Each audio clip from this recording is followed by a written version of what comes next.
con ustedes, habiendo pasado ya el tema de las formas de gobierno y las etapas históricas del derecho romano, estaríamos hablando ahora de las fuentes del derecho romano. Y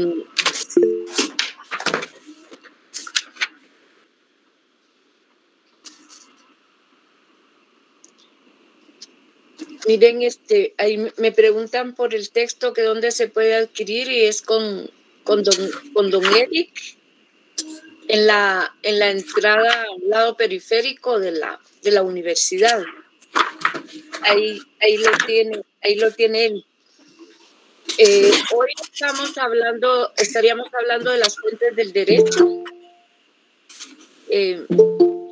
Es el siguiente tema de la dosificación para primer parcial. Posiblemente lo vamos a desarrollar en 2 sesiones de clase, porque las fuentes del derecho es un tema muy largo. Yo lo tengo dosificado para 2 sesiones, hoy y el lunes. Así que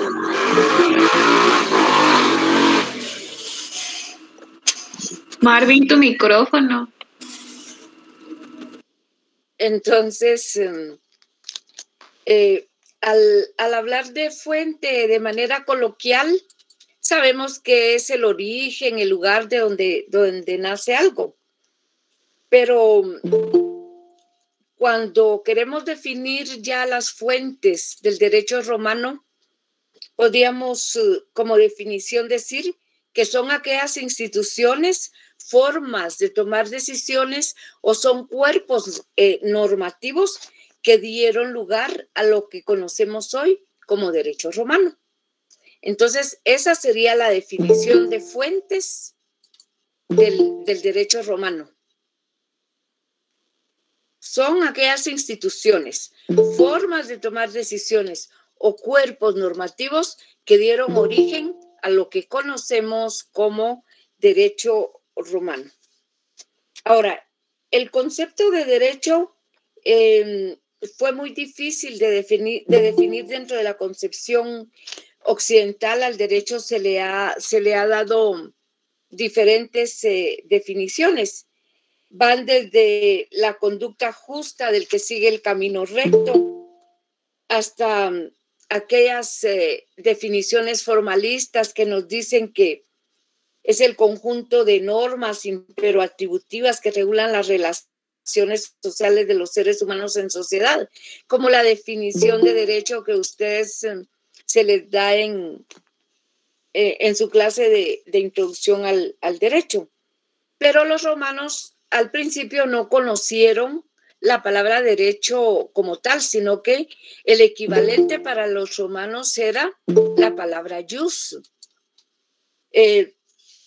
Y entonces ahí encontramos que se encuentran derivaciones tal como jurídico, justicia, judicial, juridicidad, y todo eso, el jus realmente lo que significa es lo justo, que es lo mismo que significa el derecho, porque el derecho que viene de la palabra dirito, que significa el camino de lo recto. El camino recto, ese es dirito, es lo recto, el camino recto. Entonces, el jus, pues, significa lo justo. Entonces, las fuentes de derecho romano, proviene el derecho, no solamente del derecho escrito, sino también del derecho no escrito, que es aquel primer derecho de los mores maiorum, que son las personas más antiguas, las personas que tenían más experiencia en la época arcaica, y de ese derecho que se transmitió de generación en generación.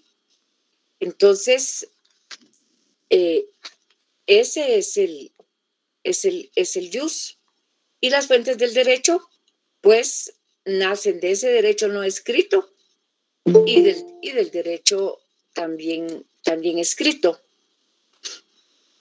Entonces, encontramos que las fuentes del derecho principales que vamos a estudiar son el jus, las civitas, la lex, la jurisprudencia, los edictos, los senadoconsultos, los rescriptos imperiales y el derecho provincial. Entonces, la primera fuente de derecho, que es el jus, como les decía, que es lo justo, al igual que derecho, que es la conducta recta, que es la conducta justa. Entonces, la palabra romana para el derecho era precisamente lo justo, el orden jurídicamente admitido, que había sido formulado, que era formulado por los jurisprudentes y que se realiza con base a ciertos juicios, como por ejemplo, dar a cada quien lo que se merece. Luego, el jus contiene dos formas de derecho muy importantes que ya las hemos mencionado en otras clases.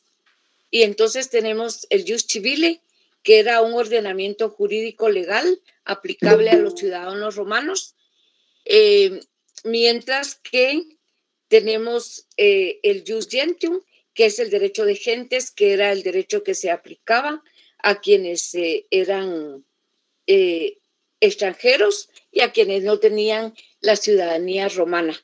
Entonces, el jus civile daba el derecho a la ciudadanía, que era el jus civitatis, daba también el jus suffragii o suffragi, que es el derecho a votar, el jus honorum, que era el derecho a acceder y poder desempeñar cargos de magistraturas, consulados, cargos honoríficos dentro del Estado. Y dentro del derecho privado, que también estaba el derecho del connubi, que era el derecho de contraer matrimonio, y el commerci, que era el derecho de ser comerciante, y el testamenti, que era el derecho de el testamenti, que era el derecho de otorgar testamento. No hay ninguno esperando en la fila. Ahí no hay nadie que esté esperando. Y en todo caso, cada vez que aparece alguien en pantalla, le voy dando ingreso. Pero si estoy muy concentrada en explicarles una definición o un concepto, una categoría especial a ustedes, obviamente tengo que esperar y darles entrada unos segunditos después. Y entonces yo les pido a los estudiantes que por favor traten de ser puntuales y de entrar a la hora que tenemos que entrar. Bueno, entonces estamos hablando del jus civile, que da todos estos derechos a los ciudadanos romanos, y el jus gentium, que es el aplicado a los extranjeros. Por otro lado, encontramos fundamentalmente que el jus presenta un modo de producción espontánea del derecho porque fue integrado por las normas tradicionales y por los antiguos principios del ordenamiento primitivo y que también data desde el mores maiorum, la jurisprudencia de los pontífices, y también todo el derecho que se formuló durante la República. Había anterior al jus civile un jus que era el quiritum, que era el derecho de los quirites, formulado por los quirites, que se recordarán ustedes que los quirites eran las personas de las cuales se originaron los patricios. Los quirites eran las personas que descendían directamente de los monarcas de Roma y de los 100 padres de la patria que formularon llegaron a conformar el Senado de Rómulo. Entonces, la interpretación del derecho en ese tiempo estaba en manos de los pontífices, pues ellos eran personas muy versadas en estos temas de lo justo y de lo injusto. Perdón, voy a tomar unos traguitos de agua porque con la clase anterior y esta ya siento un poquito la resequedad de la garganta. Oye, perdón.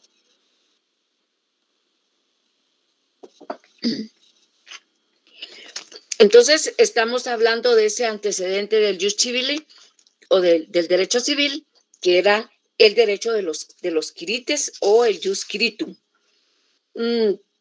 Entonces, el jus era un derecho muy violento, porque como era un derecho muy antiguo, era la primera formulación del derecho de un pueblo que todavía pues le costaba todavía convivir. Además, eran pueblos que vivían defendiéndose de las invasiones. Entonces tenían aquí estamos en la 80.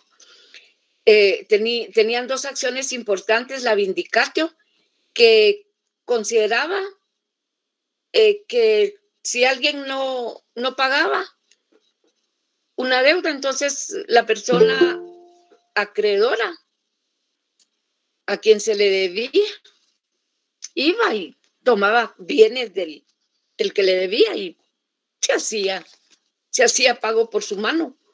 Y el manus inectio, que era todavía más violenta, porque ante un deudor insolvente, entonces el acreedor, la persona que tenía derecho a cobrar, tomaba posesión de la persona y la reducía a su propiedad.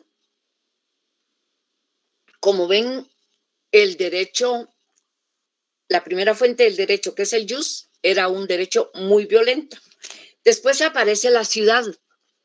Como para la formación de la ciudad, que la ciudad saben que es una organización de carácter político y social, pues obviamente los romanos, para estructurar a la ciudad, tuvieron que crear una cantidad de instituciones para poder hacerla funcionar. Tuvieron que crear muchas instituciones y todas esas instituciones forman parte, entonces, del derecho de los romanos. Llegaron a formar una fuente del derecho romano. Entonces, incluso los romanos, para poder establecer un control sobre los ciudadanos, que hoy se llama control de policía civil, igual que nosotros tenemos un registro de las personas, tenemos un documento de identificación, tenemos un NIT. Entonces, los romanos organizaron ese control de policía civil del pueblo romano con el nombre. Y el nombre de la persona de los romanos le dieron una estructura de 4 niveles para identificarlos perfectamente y que no hubiese confusiones. Así, las personas tenían el praenomen, que era el nombre de pila, el nomen, que era el gentilicio o el apellido, el cognomen o coñomen, que era el nombre que les identificaba con una rama de la tribu prácticamente, y después todavía había un cuarto elemento que era el agnomen, que estaba basado en una característica principal que podía ser negativa o positiva, de tal manera que como ejemplo les doy el nombre Marco Tulio Cicerón el Sabio. Marco es un nombre de pila, Tulio es el apellido, Cicerón es la rama a donde pertenece, y el sabio por sus calidades de escritor y orador que tenía unos extraordinarios planteamientos en defensa de la República. Y también cuando se crearon las direcciones electrónicas en Internet, ese fue el patrón que siguieron, porque establecieron un nombre en 4 niveles. Hoy en nuestro derecho civil, el nombre está regulado en el Código Civil porque es eminentemente derecho privado, y el nombre solo tiene 2 niveles, porque el nombre de la persona se compone de nombre de pila o nombre propio y apellidos. Son solamente 2, mientras que los romanos estructuraron. Y de esa manera ellos también lograban buscar la unidad del pueblo romano con la identificación de las tribus de donde venían y de sus ancestros. El nomen es el apellido, lo que equivaldría al gentilicio. Otro ejemplo de nombre así, podemos hablar de Publio, Cornelio, Escipión, el africano. Publio es su nombre de pila, Cornelio es el gentilicio, Escipión es la rama de donde vienen, es la rama de donde viene toda esta familia, la tribu, la familia de los escipiones, y el agnomen o el nombre añadido o sobrenombre, podría llamársele sobrenombre, es el nombre que le dieron sus tropas cuando venció a los ejércitos de África, el africanos. Luego, otra fuente del derecho tenemos la lex o ley. Ya aquí se está hablando con un nombre muy, muy actual que es la ley. Y entonces tenemos que la ley se puede definir como la declaración de potestad que vincula tanto a quien la da como a quien la toma. Ahora, dentro de las leyes habían leyes, sobre todo fundamentalmente de 3 clases. Estaba la lex privata, que es la ley privada, que es la ley que establecen entre particulares las personas que realizan un convenio o contrato entre ellas, porque si una persona se obliga a pagar una renta, ahí se está creando una ley privada. Se está creando una ley, solo que es de carácter privado, igual es ahora. Y la ley pública es la que promulga el Estado, era la que se aprobaba en las asambleas del pueblo. Entonces, había ley privada, había ley pública, y estaba también la lex sacratae, que era la ley sagrada y que era la ley que regulaba cuestiones de las divinidades, los templos y los rituales de los romanos. Entonces, encontramos como cuestiones importantes que habían diferentes clases de leyes. Estaban las leyes perfectas, que eran las que no necesitaban de la intervención de la ley para que se cumplieran. Una persona vende algo en un precio, la otra lo conviene, se lo entrega y ahí queda concluido el negocio y cumplida la ley. También, por ejemplo, leyes de tipo individual, como hoy tenemos que todas las personas somos iguales ante la ley, un precepto constitucional. No necesita eso que sea declarado por ningún juez, ni pedimos la intervención de un juez, porque es un derecho que está establecido en la Constitución. Luego tenemos las leyes imperfectas, que son aquellas leyes que sí necesitan de la intervención de un magistrado para hacerla cumplir. Como por ejemplo, cuando una persona compra una casa y no se la pagan, habiendo convenido un pago, habiendo convenido un precio, entonces acude a un juez con una demanda para que se le haga efectivo ese pago. Entonces, esas son las leyes que los romanos les llamaron las leyes imperfectas, porque necesitaban de la intervención de un magistrado, de acudir ante un órgano jurisdiccional, a un juzgado, para que se hiciera cumplir esa ley. Cuando una gente compra por abonos una refrigeradora y no hace los pagos, ¿qué pasa? Le presentan una demanda en un juzgado para que sea el juez el que le haga cumplir con la obligación. Esas son las leyes imperfectas de los romanos.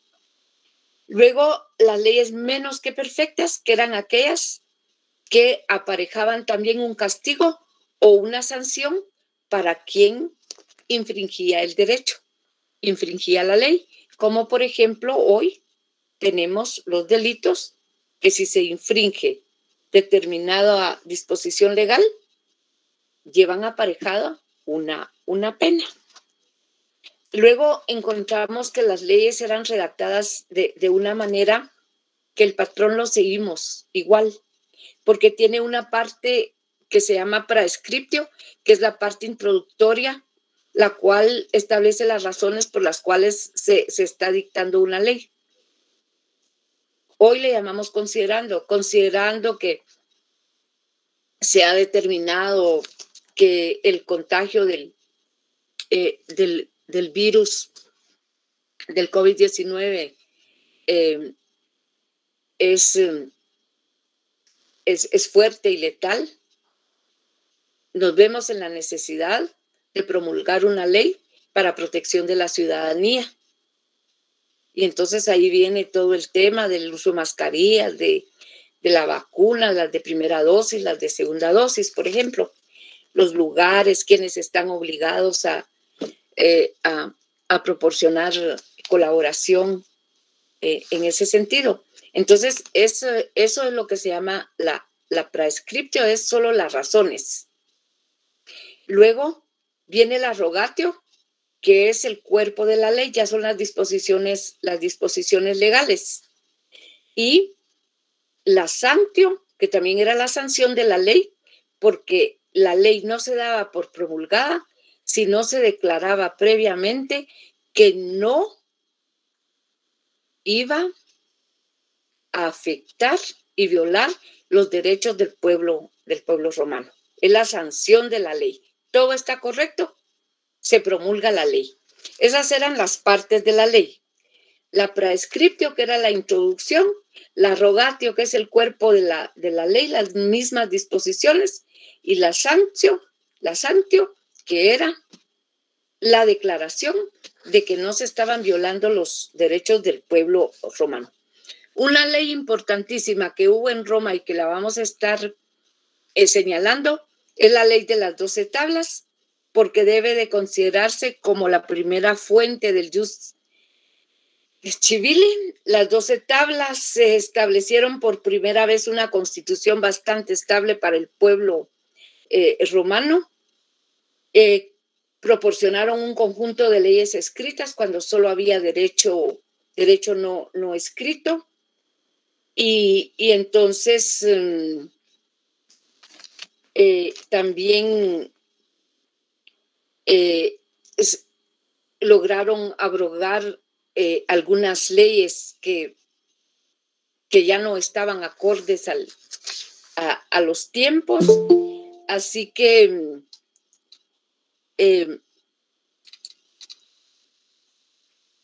se dice que en la tradición latina narra que el Tito Livio y Dionisio de Halicarnaso, ellos cuentan que un magistrado llamado Terentilio Arza fue el que propuso que se dictara una ley escrita, y entonces así mandaron a los decemviros para que fueran a estudiar a Grecia con los famosos legisladores de esa época, Licurgo y Solón, y de esa manera ellos fueron nombrados como embajadores para ir a capacitarse. Y cuando regresaron con todo el conocimiento, vinieron y entonces promulgaron la ley llamada decemviral, porque dicho decemvirato fue presidido por Apio Claudio, quien tenía el gobierno de la ciudad en esa época, en el año 451 a.C., y entonces redactaron las 10 tablas. Esa ley de las 12 tablas, les hemos dicho que es una ley que trajo equilibrio, marcó un punto de equilibrio para patricios y plebeyos, porque trajo muchos derechos, muchas conquistas para los plebeyos, como acceder a cargos públicos. Por otro lado también, vean ustedes que ahí se abolió aquella prohibición que había para que contrajeran matrimonio los patricios con plebeyos. Se dice que es una ley que trajo la proporcionalidad de la pena, porque si antes por una persona que no pagaba la reducían a propiedad privada del acreedor, ahora las penas eran más proporcionales. Por eso se habla de la ley del talión, que es ojo por ojo, diente por diente.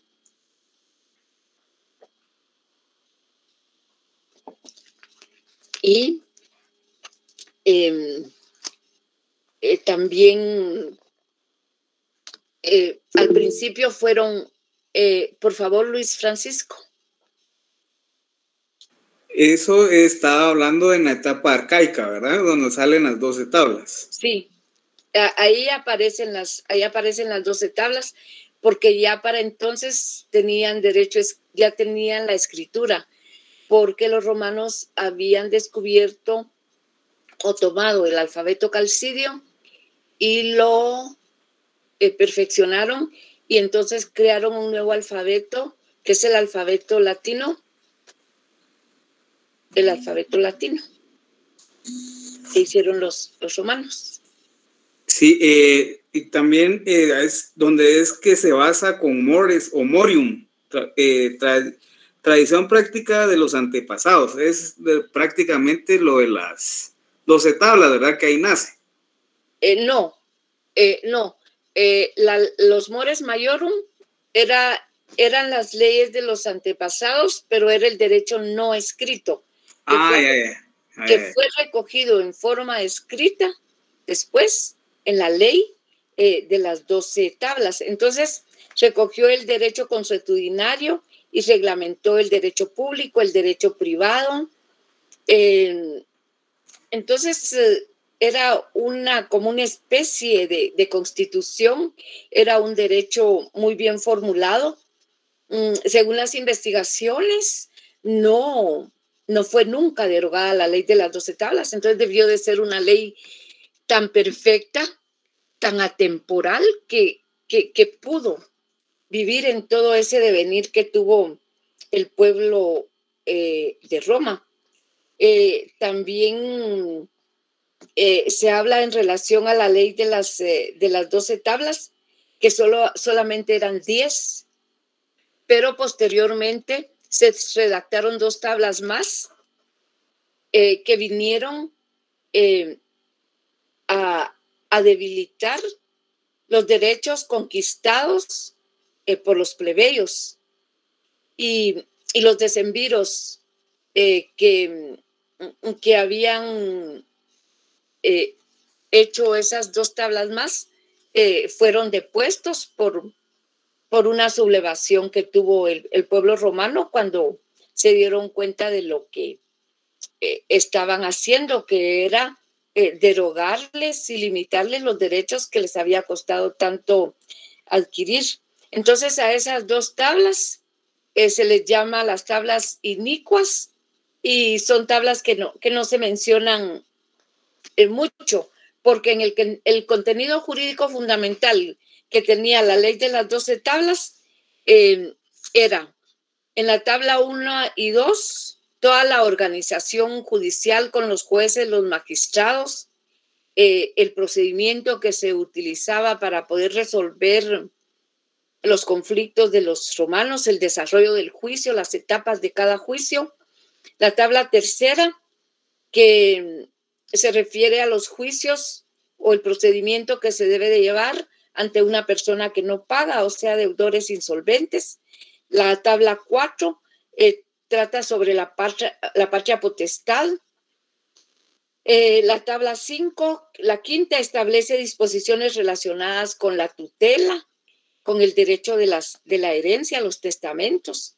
La tabla sexta reglamenta el tema de la propiedad, la transmisión de la propiedad, las limitaciones de la misma. La tabla 7, el derecho de servidumbre. La tabla octava son disposiciones de derecho penal, establece la ley del talión, el modo de resolver los asuntos penales y disposiciones relacionadas con obligaciones de los contractuales. Y la tabla novena, que es de derecho público, de las relaciones del Estado con los países enemigos, y la tabla décima, que se refiere al derecho sagrado. Las tablas 11 y 12, que como les digo, fueron las tablas que habían creado para restarles derechos a los plebeyos. Entonces, las 10 primeras tablas son elogiadas por todos los romanos, porque supieron realmente resolver las necesidades de justicia que tenía el pueblo romano. Luego vemos que todas estas leyes regulan instituciones muy importantes dentro del derecho privado, que son instituciones que están vigentes hasta nuestros días, temas como, por ejemplo, de la propiedad, el usufructo, el uso, la habitación, la usucapión, cuestiones relacionadas con la familia, como la tutela, la patria potestad, temas relacionados con las obligaciones y los contratos, la relación jurídica, que es el nexo o nexum que se establece entre una persona deudora y una acreedora. Así que realmente, como les decía, las tablas vinieron a enriquecer la vida jurídica del pueblo romano y a traer equilibrio y paz para esas clases sociales antagónicas de patricios y plebeyos. Antes de pasar a la otra fuente del derecho romano, que es la jurisprudencia, quisiera saber si tienen dudas hasta acá. Si tienen alguna pregunta o alguna duda, algún comentario, entonces podemos hacer un pequeño alto.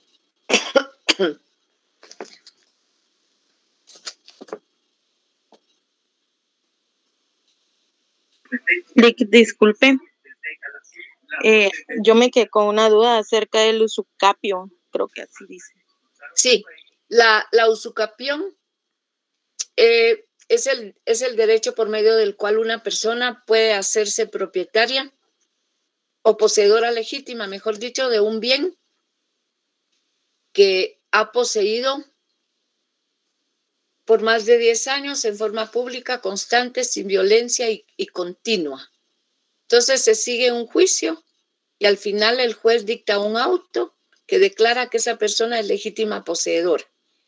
Ese es un derecho que nace del derecho romano, pero que está vigente en nuestro Código Civil también. Eso le iba a decir, según entiendo, está vigente en varios cuerpos legales, ¿verdad? De varios países del mundo. Sí. Así es. Perdón, quería confirmar. Entonces, la ley de las 12 tablas es relevante porque es el primer cuerpo de leyes romano. Así es, así es. Y porque Okay. prácticamente fue considerado como una ley fundamental, es decir, una constitución, porque al principio no se regían por constituciones, sino solo por el derecho no escrito. Así es. Y eso tuvo que ver el desarrollo filosófico, por ejemplo, lo ideal que señalaba en la República Platón o algún otro proceso, o simplemente fue parte del desarrollo. Bueno, no simplemente, de hecho fue bastante, pero sí, tuvo que ver toda esa vocación que los griegos y los romanos tuvieron siempre para la filosofía, la literatura, y todo eso influenció mucho. La influencia griega para los romanos fue fundamental en la creación de muchas de sus instituciones. Y llegaba un momento en que a los romanos el espíritu del derecho ya no les satisfacía, y entonces por eso es que el derecho fue evolucionando tanto. Así muchas es. gracias, licenciada. Es que lo tenía a medias esos conceptos. Gracias. Muy bien. Bueno, la ley del talión les decía que es la ley que se traduce en ojo por ojo y diente por diente. El talión es como una especie de medida que, de acuerdo al daño, así es la pena, el castigo o la sanción. Tenemos entonces la jurisprudencia, que la podemos definir, y estoy en página 90 por si quieren subrayar su definición. Es aquella opiniones emitidas por los jurisconsultos relacionadas con las diversas cuestiones que les planteaban, ya fuese por magistrados, jueces o personas particulares. Entonces, la jurisprudencia se divide en primera jurisprudencia y jurisprudencia clásica alta. La primera jurisprudencia es la primera interpretación que se hizo de la ley de las 12 tablas. Aquí, como vemos, es importantísimo el trabajo que hicieron los jurisconsultos, como por ejemplo tenemos a Tiberio Curuniano, que en el siglo III a.C. logró que la enseñanza del derecho pasara del ámbito privado a ser de carácter público, porque antiguamente a ello la enseñanza del derecho solo era para las élites y era de carácter privado, se tenían que pagar a los maestros. Después se convierte la enseñanza del derecho en una enseñanza de carácter público. Por otra parte, el cónsul, y que también fue censor, es decir, que era el magistrado que hacía el censo, que duraba 5 años en su cargo, que era Sexto Helio. En otros lados también está con una antes, Sexto Aelio o Sexto Helio Petocato, que era el autor de una obra llamada La Tripartita. Se llamaba La Tripartita la obra de Sexto Aelio porque estaba dividida en 3 partes. En la primera exponía la ley de las 12 tablas. En la segunda parte exponía cómo se interpretaba las disposiciones de la ley de las 12 tablas, y en la tercera, cuáles eran los procedimientos a seguir para hacer que se cumpliera lo establecido en la ley de las 12 tablas. También se le debe a Mucio Scaevola, otro gran jurisconsulto de la época, que hiciera una sistematización del derecho civil, y entonces del derecho civil o derecho privado escribió 18 libros, y esos libros los dividió en títulos, y esos títulos era un título referido a la herencia, otro a las personas, a las cosas y las obligaciones. Y esa estructura y esa sistematización del derecho es una sistematización que con ligeros matices ha persistido para este tiempo, siglo XXI, porque incluso nuestro Código Civil actual, su primer libro es de las personas y la familia, el segundo se refiere a las cosas, que se identifican con los bienes y la propiedad. Y después tiene también la sucesión, el tema de la herencia, el tema de la herencia y los testamentos. Y después tiene la obligatio o las obligaciones, derecho de obligaciones y los contratos en particular. Los jurisconsultos tenían 3 funciones. El respondere era responder a todas las consultas que les hacían particulares, jueces, magistrados, cualquier persona. El agere, que se le prestaba asistencia a las partes durante el litigio, era una especie de abogado que acompañaba a las partes para darles asistencia, como hoy. Y también adecuaba el litigio al esquema procesal adecuado. Se los explico con un ejemplo, también trayéndolo a la actualidad. Si ustedes van a iniciar un juicio para solicitar alimentos para un hijo o una hija, entonces lo tienen que adaptar al procedimiento que le corresponde. Y la ley dice que el juicio de alimentos se tramita en la vía oral. Y tiene que ser hoy por hoy en un juzgado de familia, que es de jurisdicción privativa para esos asuntos. Bueno, entonces el agere le tenía que haber dicho y haber hecho específicamente eso. Bueno, es un juicio de alimentos, va a ser el procedimiento oral y lo vamos a presentar en un juzgado de familia donde corresponde. En ese tiempo, pues no habían esos juzgados, pero sí tenía que ser ante un magistrado. Bueno, entonces, supónganse que hoy por hoy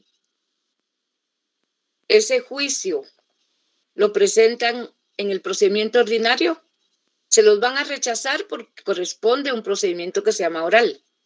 Si ustedes lo presentan en un juzgado penal, se los van a rechazar porque tiene que ser en un juzgado de familia. Entonces, esa era la asesoría que daba el jurisprudente, el agere. Su función de agere era de darle asesoría a las partes para que su procedimiento fuera exitoso. El cabere o precaverse era también que revisaba todos los documentos, la redacción de los documentos, para que no llevaran ningún error. Porque si va a un memorial de ustedes sin firma, lo rechazan. Si no lleva la fecha, lo rechazan. Entonces la función también del jurisprudente era el de precaverse o cabere, que era depurar el documento que no llevase ningún error. Y el escribere, que era para escribir libros para que estudiaran los estudiosos de derecho. Y luego también hay una nueva jurisprudencia. En la época de Augusto, la jurisprudencia clásica alta, se rompió el equilibrio entre la autoridad y la potestad, ya que Augusto, los emperadores se arrogaron todos los poderes del Estado y entonces hubo un nuevo régimen de control jurisdiccional que lo puso el emperador Tiberio César, y Sabino, que es el primer jurisconsulto titulado, es decir, el primer abogado, se llamaba Sabino.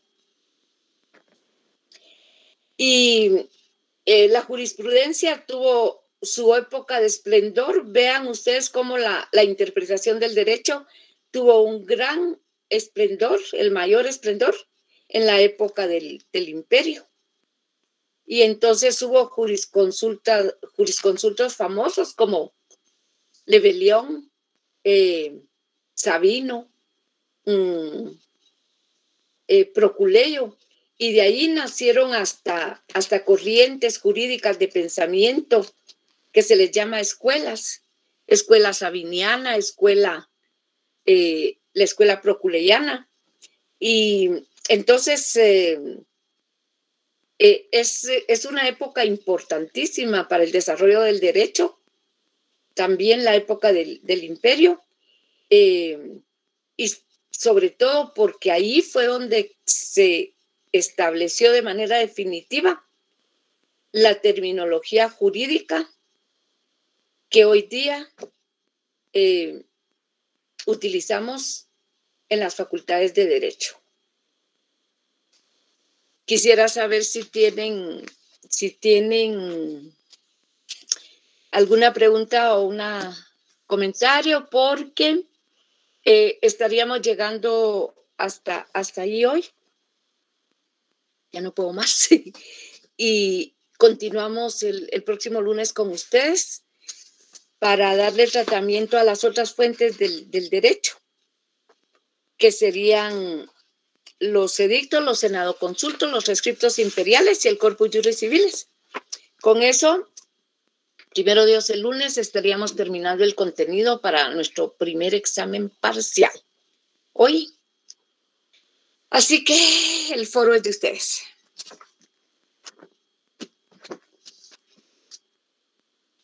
Feliz noche, doctora. Feliz noche, compañeros. Feliz noche, Luis Francisco. Mil gracias, doctora. Feliz noche. Por nada. Feliz noche. Buenas noches. Feliz noche. Feliz noche.